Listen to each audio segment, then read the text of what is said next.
دوستانی عزیز خیلی شبنام سوریا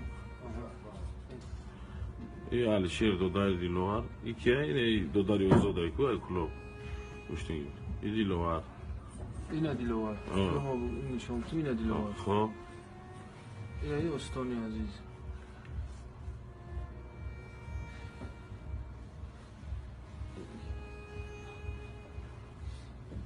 ахранику ва данишот гапошо ина я ахраник оз ини моча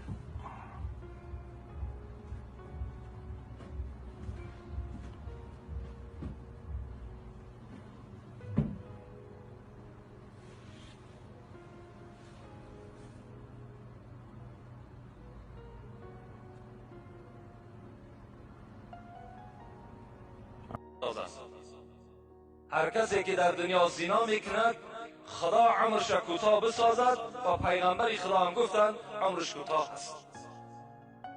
و سوم و دوام الفقر، رسول الله گفتند سیوم چیزی که بر زناکار میرسد این اصلا دسترخوان اون نان نمیبیند.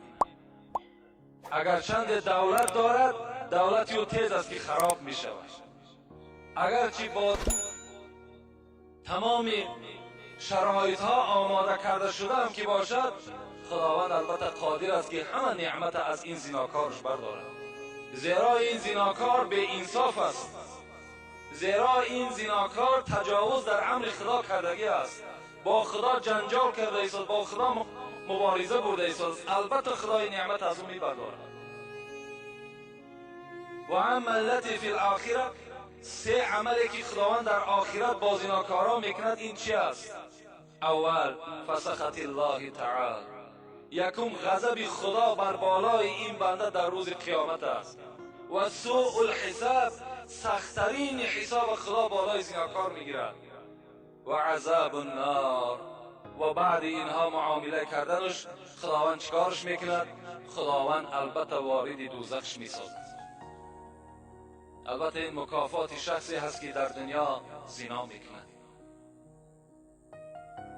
شمس الدین ذهبی میگوید در کتابش مکتوبا فی زبور، در کتاب زبور میگوید کتابت کرده شده بود این الزنات معلقون بفروجهم فی النار. حضرت میگوید همین زناکارایی که در دنیا زنا میکنند اینها را خداوند در دوزخش از همین فرجهایی که اینها زنا کردند از همین موضعشون اینها را کشال میسازد. خب بعدا چیکار میکند؟ یضربون بالسیاط من حدید، اینها را میگد از همین فرجه هاشون کشال میسازد و با تیاقهای آهنین همون ملائکه های دوزخ اینها را میزنند. فاذا استغاث، وقتی که من الضرب، وقتی که میگد میزنند این زناکار طلب یاردم میکند، ای ملائکه مرا آزار بسیار نده، وجود من در من شد. این ملائکه دوزخ بر این زناکار چی میگفته است؟ میگفته است نادته زبانیه، همین ملائکه دوزخ میگفته است این کان هذا الصوت و انت تضحك و تفرح و تمرح ولا تستحی منه. این ملائکه دوزخ میگفته است این طلب یاردمی که الحال از من میکنی آیا نمیشد که همین طلب یاردم در دنیا میکردی؟ در حالتی که تو زنا میکردی میخندیدی، زنا میکردی راحت میکردی، زنا میکردی معیشت میکردی، ولا تستحی منه، از خدایی که تو را خلق کرد تو از او شرم نکردی، امروز تو با از من یاردم طلب میکنی؟ اینجا جای یاردم نیست دیگه. حضرت موسی گفتند الهی ما لمن زنا، پروردگارا کسی که در دنیا زناکار است او را چی جزا میدی؟ قال الله تعالی البسه درعا من النار لو وزع على جبل شاهق لاصبح رمادا. پیغمبر خدا چی گفتن؟ حضرت موسی گفتن خداوند جواب گفت که من با زناکار چگونه معامله میکنم؟ یک درعش میپوشانم. درع گفته لباس همون دوزخی ها را میگن از آهن است، چنان تفسان است گفت میپوشانمش. اگر همون لباس دوزخی را در بالای کوه از کوههای بلند دنیا اگر بگذارین لاصبح رمادا، قسم به عظمتی خدا که کوه را خاکستر میگرداند. همون لباس زناکار است. لکن از همه ده زنای وزنین ترین پیغمبر خدا با کی گفتن؟ اعظم زنا بالام والاخت و بالمحارم. در باب زنا صحبت ها زیاد است. انشاءالله ما در باب هر یک جمعه من شاید که حدیث های از این تکرار میکنیم. رسول الله گفتن بزرگترین زنا زنای با مادر است و زنای با خواهر و اپه است و زنا با زنی هست که برای تو نکاح و حرام است.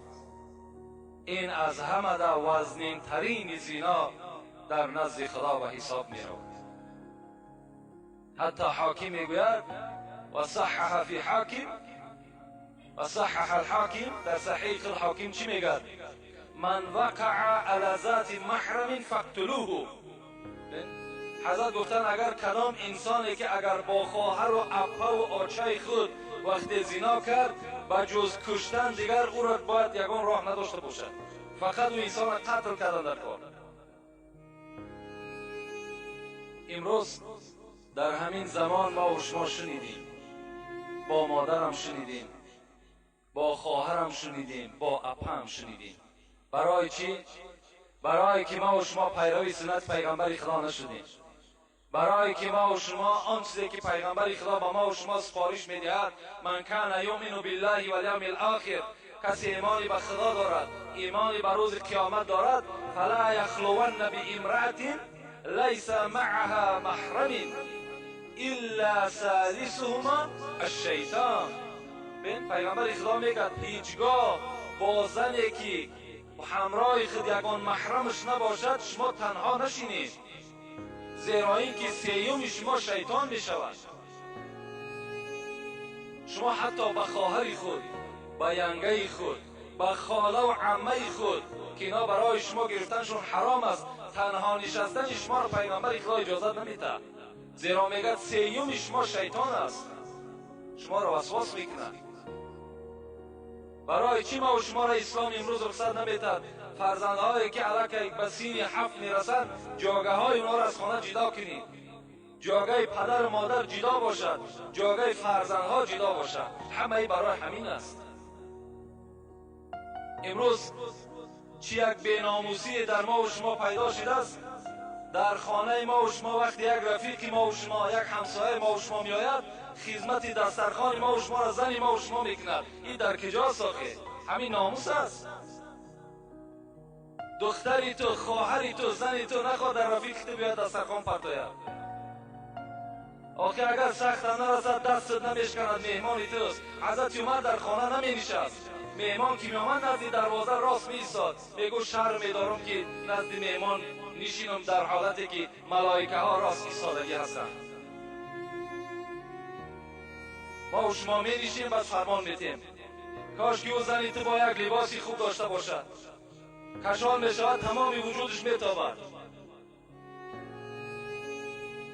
این مسئله را شما دقت بتین، نگذارین.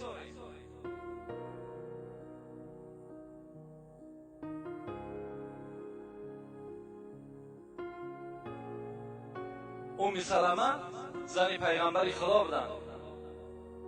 حدیث روایت میکنن که من همراه میمونه بودم، میگه زن دیگری پیغمبر خدا.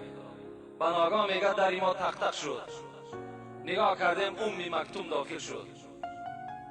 رسول اکرم میگه در حال بر من گفت ام سلمه و میمونه از جا خیزین، حجاب کنین، روی مالها را بالای سر پرتاییم، پیش روی برا محکم کنین.